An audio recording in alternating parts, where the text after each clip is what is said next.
Y en Inglaterra también hay reacciones sobre la muerte del ex primer ministro de Israel, Ariel Sharon. En Londres, nuestro corresponsal Juan Carlos Bejarano se encuentra con Richard Ferrer. Él es director del diario judío Jewish Newspaper. Juan Carlos, muy buenas tardes. Así es, también hay reacciones en Reino Unido a la muerte de Ariel Sharon. El primer ministro británico David Cameron se ha referido al líder israelí como un hombre significante, importante para su país. Y vamos a hablar del legado precisamente de Ariel Sharon, sobre todo en la relación con Europa, con Richard Ferrer, editor del diario londinense judío Jewish News. Richard, welcome to NTN24. Bienvenido a NTN24. Primero que todo, ¿cuál es el legado de Ariel Sharon? Creo que mucha gente aquí en Gran Bretaña lo ve como la marca de Thatcher. Era el hombre de hierro, era conocido en la parte militar como el bulldozer, y como político era muy difícil de trabajar con él. Mucha gente aquí en Inglaterra le parecía muy difícil trabajar con él, porque muchas veces del tiempo Ariel Sharon siempre le importó la seguridad, no le importaba a quién insultaba ni a quién molestaba en el camino. Hacia el final empezó a ser la bandera del movimiento de los asentamientos. En sus últimos días trató de desmantelar estos movimientos.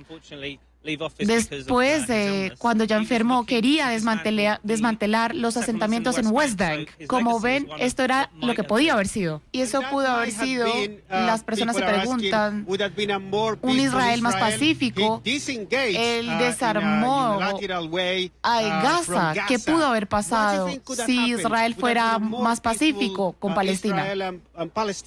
El problema es que Sharon pensó que se iba a retirar, concentrarse y mantener seguro Israel. Y no pensó en los palestinos.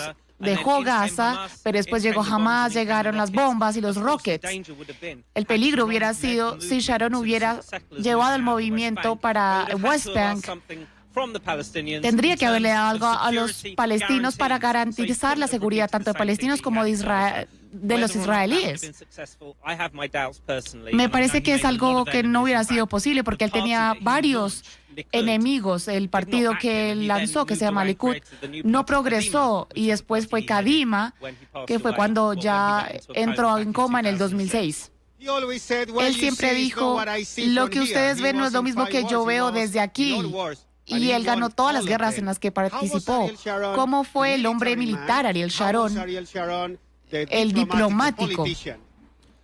Bueno, creo que todo el mundo lo respetaba, pero no creo que todos veían a Israel en la misma forma que él veía a Israel. Él era un sionista apasionado. Él solo pensaba en la seguridad y en la paz. Pero él se manejó en dos formas diferentes. Empezó siendo como un bulldozer, beligerante. Él fue la persona como una amenaza para las ambiciones palestinas de independencia. Él hizo la muralla de seguridad. Él consideró a Arafat como un terrorista, con alguien que no se podía comunicar. Todas esas cosas y esas líneas que dibujó fueron lavadas cuando él empezó a ver cómo Israel se consolidaba y no más como un enemigo hacia Palestina, pero él no tenía con quién negociar, porque los palestinos, Arafat, Mahmoud Abbas, no tienen ningún interés en negociar, así que él no podía hacer absolutamente nada. Usted entrevistó a Sharon. ¿Cómo él fue en persona? Me imagino que él era callado o vulnerable en las entrevistas. Bueno, Sharon no le importaba cómo quedaba en público. Él no le interesaban las relaciones públicas. Yo le pregunté algunas cosas cuando estuvo aquí en Reino Unido, unos años antes de caer en coma. Yo tenía como 30 años. Él me preguntó si yo debería estar en el colegio porque era muy joven. Le pregunté que cuál era el mensaje que debería llevarle a los líderes. Pero uno no puede faltarle el respeto a la gente que lleva más de 50 años modelando lo que es ahora Israel. Él es como un padre para este país, la historia, el legado que ha dejado. Gracias. Gracias a ustedes. Ahí teníamos a Richard Ferrer, director del diario de Jewish News aquí en la capital británica, por supuesto hablándonos del legado de Ariel Sharon. Eso es todo de Londres. Regresamos a nuestro Centro Internacional de Noticias. Adelante.